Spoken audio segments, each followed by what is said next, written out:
Monday through Friday, 10 a.m. on the West Coast, 1 p.m. on the East Coast. You're live with the guy. Today we're talking Russia's nuclear doctrine. It's been broadly expanded amongst the Ukrainian U.S. involvement.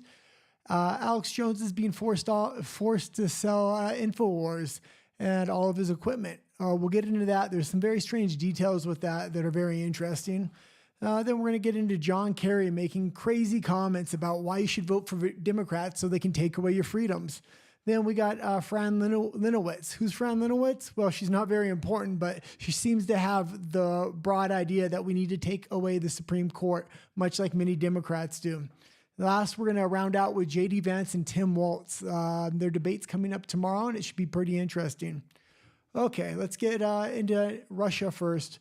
Russia's changing their nuclear doctrine. It seems like relations between the U.S. and Russia have broken down. Their nuclear doctrines and their nuclear agreements are starting to become broadly expanded. Russia's old nuclear doctrine said they can use nuclear weapons on countries who have nuclear weapons and are threatening the territorial integrity of Russia. Their new nuclear doctrine says they can use nuclear weapons on countries who are supported by allies with nuclear weapons who threaten the territorial integrity of Russia. Territorial integrity of Russia. There we go. Okay, most people think this is countries who are allied with countries who have nuclear weapons.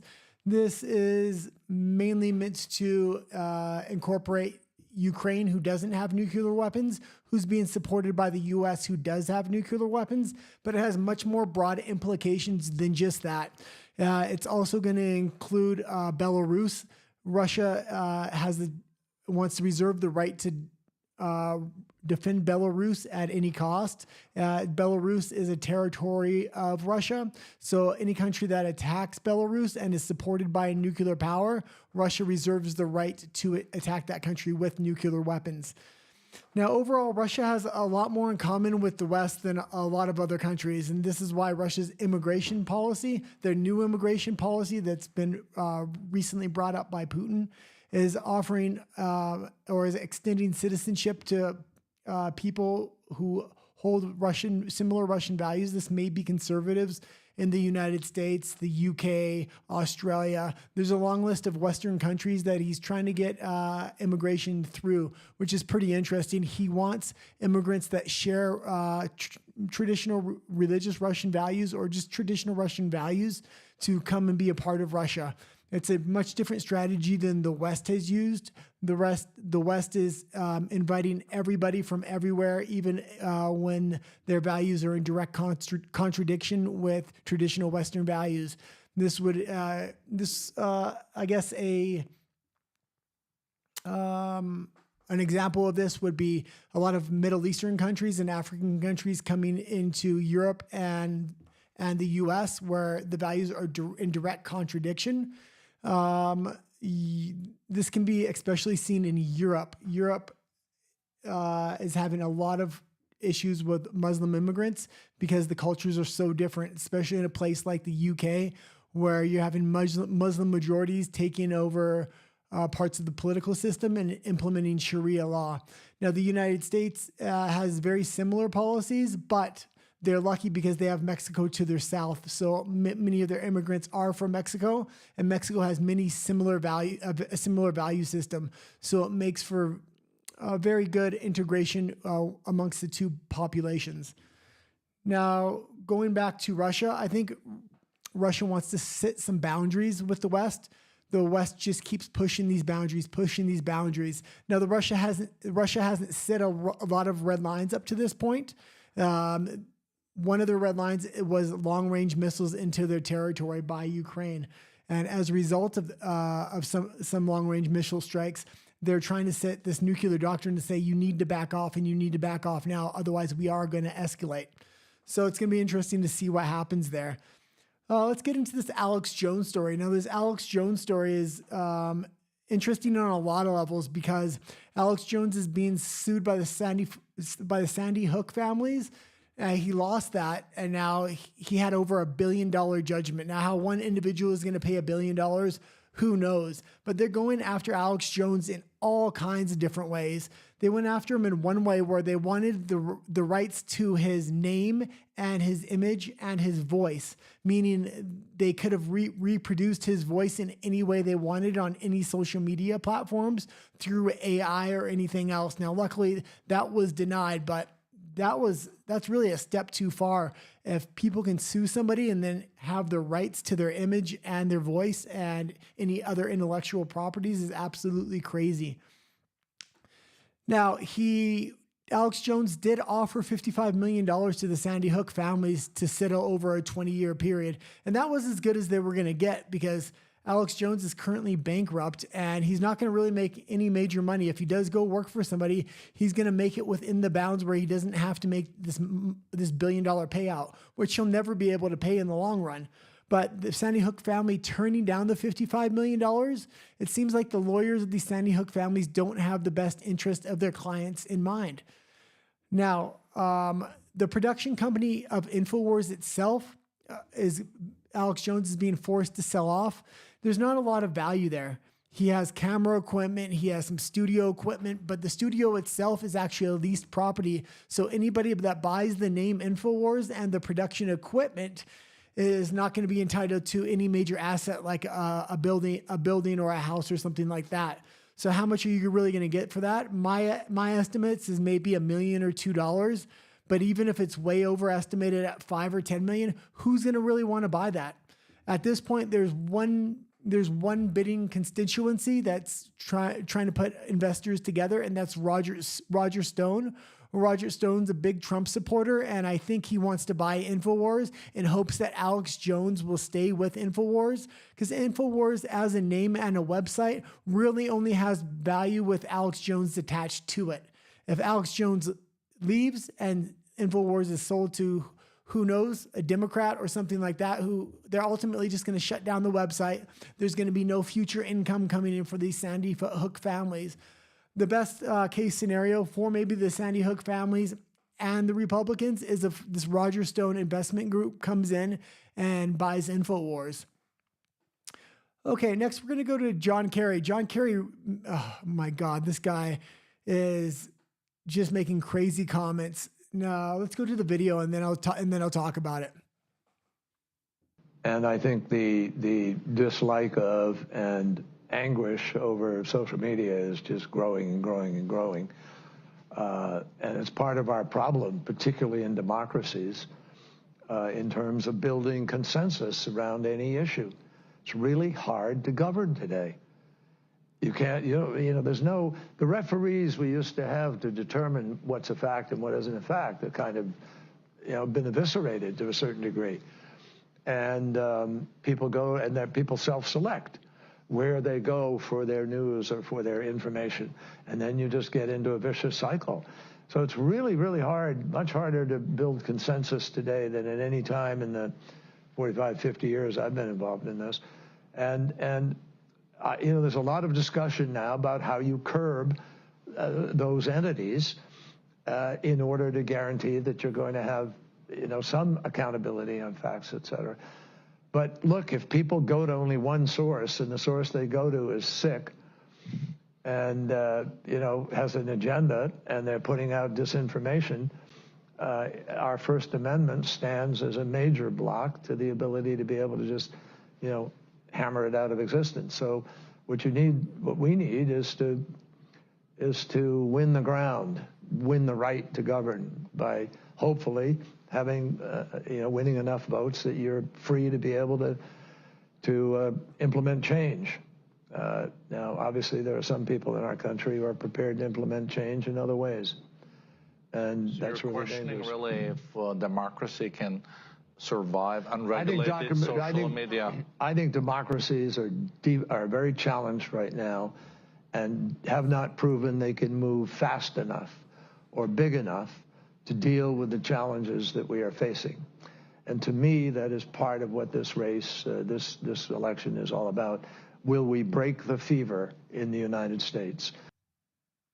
This is absolutely crazy. I mean, this is John Kerry talking about he wants to hammer the First Amendment out of existence. Are you crazy? That vote for Democrats, he says, so we can consolidate powers and basically take your freedoms, starting with the First Amendment, because the First Amendment in Democrats' eyes is extremely dangerous. The First Amendment is what's stopping them from consolidating power and having a complete authoritarian dictatorship. This is just a fiasco. What John Kerry's suggesting here. It's not just John Kerry suggesting this. We got another clip coming in a moment talking about they want to do away with the Supreme Court. If the Democrats can't completely consolidate power, which they've already consolidated power in 90% of the venues, whether it's Hollywood, whether it's Big Pharma, whether it's big agriculture, whether it's Washington. I mean, they have almost a complete consolidation of power, but they want to stomp out that last 10% that the people have. It seems to me that he wants to turn the United States into a Chinese model because the Chinese model can move faster.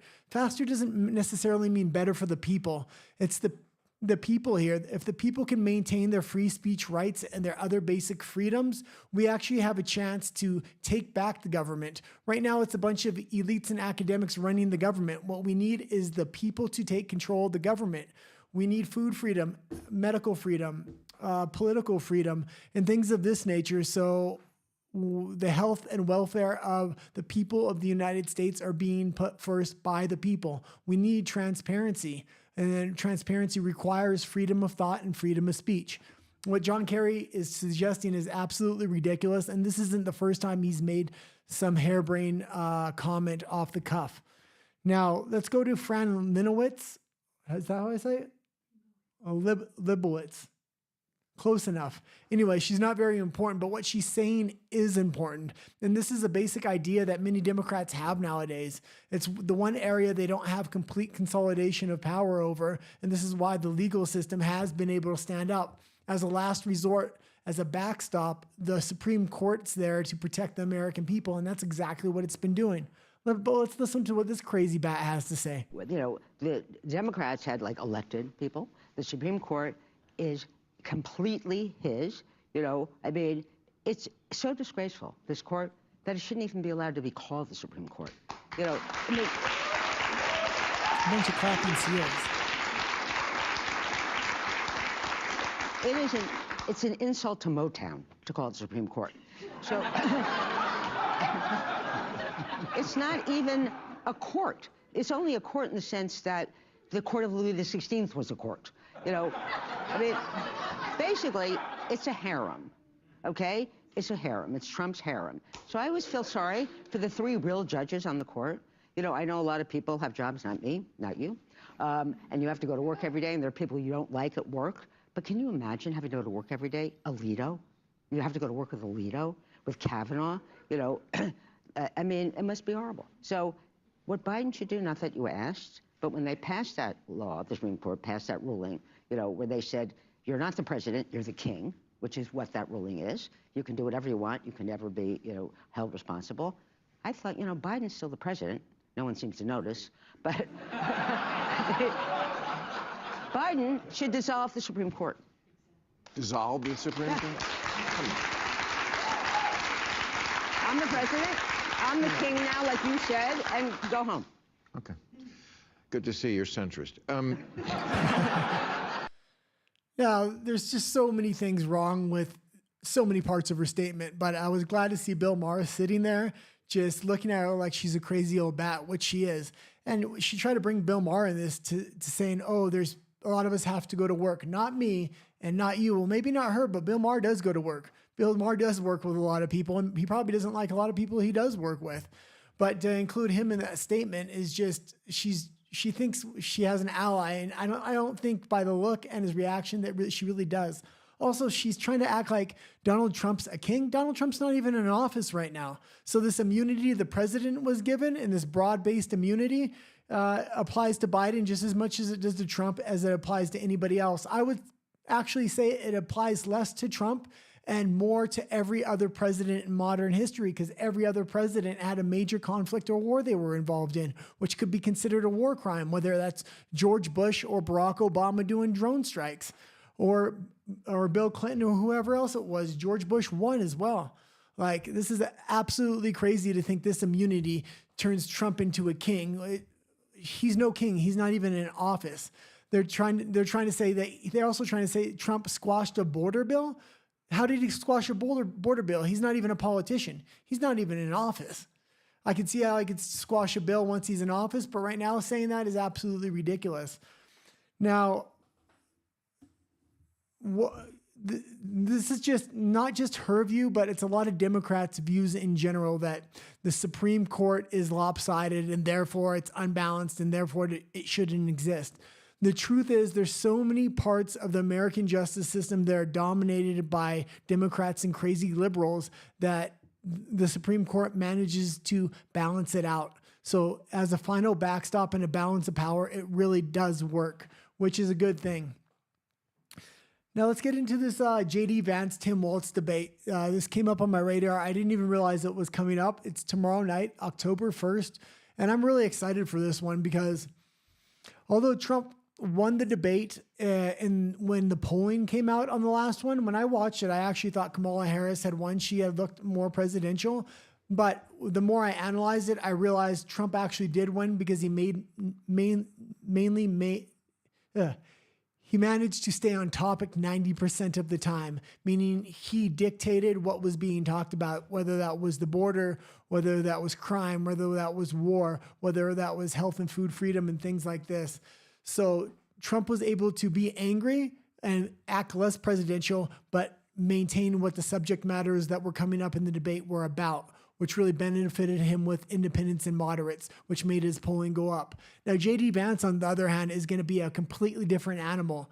He is a hardcore debater. He knows his talking points. If you ever watch him go on CNN or a liberal media network, which he does a lot, he absolutely demolishes these professional debaters who are these news anchors. So I can only imagine what he's going to do to Tim Walz. Tim Walz, other than Kamala Harris, Tim Walz has the second most liberal voting policy in Congress. So J.D. Vance has a lot to work with here. I'm really looking forward to this debate, and I would be surprised if Tim Walz survives this debate. I think J.D. Vance is going to manage to really give him a nickname of Tampon Tim, which he already has, but now it's going to go to the nation. The nation's going to be calling this guy Tampon Tim. There's going to be Tampon Tim memes all over the internet, all over Facebook. I wouldn't be surprised if Tampon Tim is the spokesman for tampons after this. But going back to J.D. Vance, J.D. Vance has done numerous interviews where Tim Walz has really hid in the shadows and did one interview here or one interview there. The one interview he had to be next to Kamala Harris for I don't know whose emotional support animal, but it seemed like they needed each other because they were too scared to give an interview on their own.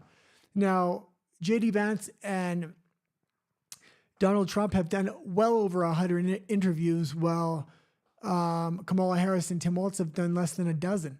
They've done more than 10 times the work. And on top of that, the amount of rallies they've done, every other day, it's either a rally or an interview, The Trump campaign is really putting in the work here, and that's why this election's running away. The only people that don't know that this election is running away are people that are in the liberal bubble. They don't pay attention to outside media sources. Now, I'm a conservative or an independent, I would consider myself. I watch independent media, conservative media, liberal media. I watch a lot of liberal media sources, and liberal media is the only one touting these lies that Kamala Harris is winning, Kamala Harris is tied, Kamala Harris is slightly down. If you look at the real polling and the real polling data, and you can account for the poll bias, which was in the last two elections, Trump is way, way, way up. This is going to be a landslide. I think it's going to be it's going to be a huge landslide of maybe 40 states for Trump and just a few states for Harris. And the next election, I would expect this swing even further. Trump's not going to be running in the next election. It's either going to be Vance or RFK. I almost really expect it to be RFK. If the Democratic Party's smart, they'll try to make a resolution with RFK and a truce after this. The Democratic Party is in the dumps. They are the Republican Party of the 90s. They're pro-war, pro-big pharma, anti-America's health. It's crazy that they're trying to make this MAHA movement, Make America Healthy Again, something evil and something made on fringe statistics. This is absolutely ridiculous. The American people feel like lab rats, and they're waking up to that fact. It's these elites and these corporations and these academics that are making these people feel like lab rats. And they're waking up and they're going to vote Trump. Anyway, until next time, adios.